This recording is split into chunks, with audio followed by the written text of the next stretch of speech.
అయితే అక్కడ ఉన్న షాప్లో ఉన్నాయి అన్నీ కావాలి, బొమ్మలు అవి ఇవన్నీ అడుగుతున్నాడు. ఇంకా ఆఖరికి ఇదిగో ఈ బలూన్స్ ఊదేది ఒకటి కొనుక్కొచ్చుకున్నాడు. ఇంకా ఊది అది ఆడుతూ ఉన్నాడు, ఇంకా నిద్రపోలే.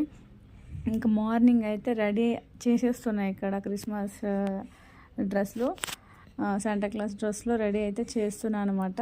హ్యాపీగానే రెడీ అయినాడు, ఎందుకంటే నచ్చుతుంది కదా పిల్లలకి గెటప్ అనేది. ఏం ఇబ్బంది పడలేదు పాపం, మంచిగా రెడీ అయిపోయి స్కూల్కి అయితే బయలుదేరుతున్నాడు ఇక్కడ.